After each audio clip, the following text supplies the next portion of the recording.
Last के 4 दिनों से मार्केट ने एक अच्छा खासा रिवर्सल देते हुए एक अपवर्ड रैली दिखाना शुरू किया है। क्या ये मार्केट का अभी अपवर्ड ट्रेंड का कंफर्मेशन है क्या? अभी क्या हम हमारी इन्वेस्टमेंट अगर लमसम करनी है तो वो एक ही साथ कर दे क्या? ये सारी इंपॉर्टेंट इन्फॉर्मेशन आज के वीडियो में आपको मदद करेगी। मार्केट का परफॉर्मेंस देखते हुए अभी हम हमारी क्या लमसम इन्वेस्टमेंट करें क्या, या फिर हमारे इन्वेस्टमेंट पे क्या डिसीजन ले वो देखना है। तो ये परफॉर्मेंस के पीछे का रीजन क्या है वो समझना काफी जरूरी हो जाता है।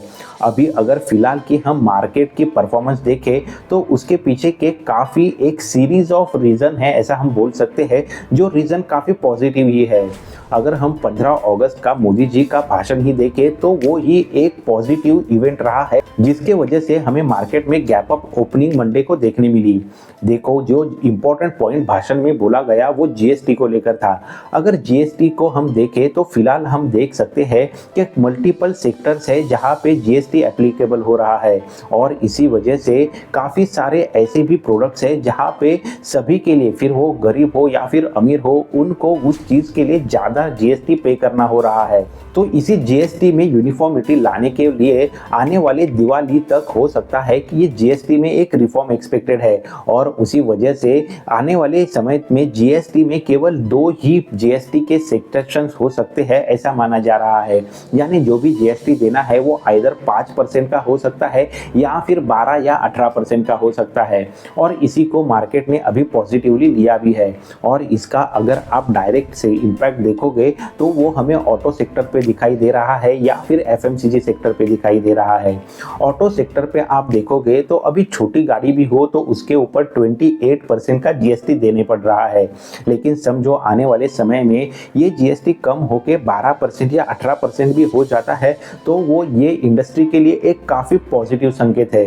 तो इसको कंसीडर करते हुए अगर आप केवल मारुति सुजुकी का ही चार्ट का परफॉर्मेंस देखोगे तो उसने मंडे को ही गैप अप ओपनिंग के साथ एक पॉजिटिव रैली दिखाना शुरू की है, और यही हमें सिनारियो एफएमसीजी सेक्टर में भी दिखाई दे रहा है, क्योंकि मल्टीपल ऐसे एफएमसीजी सेक्टर्स में प्रोडक्ट है जो ये जीएसटी के वजह से इंपैक्टेड है, और वो आने वाले समय में अगर जीएसटी कम हो जाता है तो फिर ये इंडस्ट्री के लिए काफी पॉजिटिवली इंपैक्ट करने वाला होगा। जैसे अभी भी देखें तो टूथपेस्ट का एग्जांपल ले तो उसके ऊपर सभी को 18%, यानी जो नेसेसिटी है जिसके ऊपर 18% का जीएसटी अभी एप्लीकेबल है, वो अगर कम हो जाता है तो फिर उसका, और एफएमसीजी में ऐसे और भी प्रोडक्ट्स है जिसका इम्पैक्ट ये इंडस्ट्री को पॉजिटिवली हो सकता है अगर ये जीएसटी का रिफॉर्म हो तो।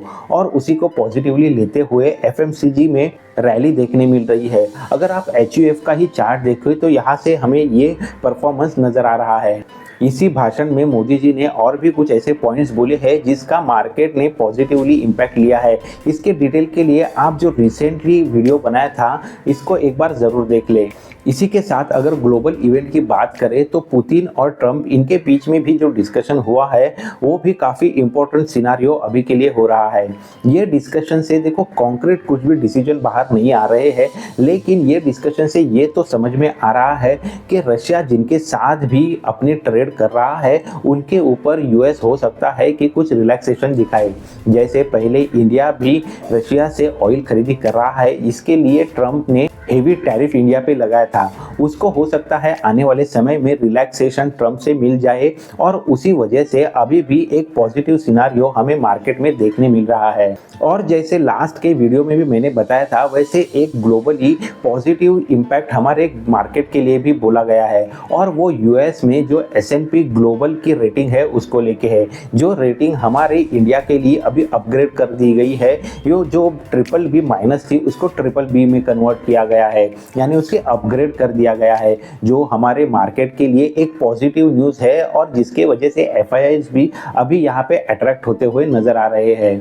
भले ये पॉजिटिव चीज़ें हो, लेकिन अगर आप ट्रंप का टैरिफ को लेके स्टेटमेंट्स देखते हो तो वो हर 2-4 दिन में बदलते हुए रहते हैं। तो अगर समझो ऐसा कुछ निगेटिव स्टेटमेंट फिर से आ जाता है तो मार्केट के लिए वो निगेटिवली ज़रूर इम्पैक्ट करेगा। और अगर हम अभी टेक्निकली देखें तो हम चार्ट पे ये देख सकते हैं कि मार्केट मार्केट को अभी 25,000 यानी निफ्टी की जो 25,000 की लेवल है वो एक स्ट्रॉन्ग रेजिस्टेंस करके नजर आ रही है। वो एक एक्चुअली साइकोलॉजिकल रेजिस्टेंस भी है। अभी देखो एक बार ये रेजिस्टेंस क्रॉस करके एक पॉजिटिवली मार्केट उसके ऊपर बंद होता है या फिर एक सस्टेनेबल रैली दिखाता है तो उसके बाद हम कुछ हद तक बोल सकते हैं कि मार्केट यहाँ से अपनी अपवर्ड रैली कंटिन्यू करेगा। और फिर एक 25,000 क्रॉस करने के बाद जो रेजिस्टेंस हमें दिखाई दे रहा है वो फिलहाल 25,200 पे दिखाई दे रहा है। और एक बार ये लेवल भी क्रॉस हो जाती है तभी हम यहाँ से मार्केट की जो अपवर्ड रैली है वो कंफर्म कर सकते हैं। तो अभी का समय ऐसा है जहां पे मार्केट थोड़ा साइडवेज भी रह सकता है और जब तक टैरिफ को लेके हमारे पास कोई कंफर्म न्यूज़ नहीं आती तब तक मार्केट के अपवर्ड रैली को कंफर्म करना काफ़ी मुश्किल हो जाता है। तो फिर ऐसे सिनारियो में कोई अगर रेगुलर इन्वेस्टर है या एसआईपी इन्वेस्टर है तो उसने क्या करना चाहिए? क्या एसआईपी पॉज कर देनी चाहिए क्या? तो बिल्कुल नहीं। देखो अगर मार्केट साइडवेज में भी रहता है तो ये समय में भी अपनी जो भी एसआईपी है उसे कंटिन्यू करना वो ज़्यादा फायदेमंद हो सकता है, क्योंकि ऐसे समय में ही हम हमारी जो भी रेगुलर इन्वेस्टमेंट है उससे ज़्यादा म्यूचुअल फंड्स के यूनिट जमा करने में खुद की हेल्प करते हैं।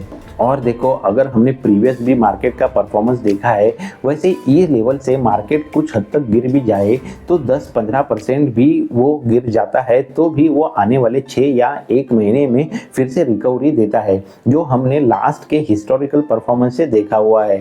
तो फिर अभी अगर हम हमारी इन्वेस्टमेंट कर रहे हैं तो उसको वैसे ही कंटिन्यू होते देना वही हमारे लिए एक फायदेमंद डिसीजन हो सकती है।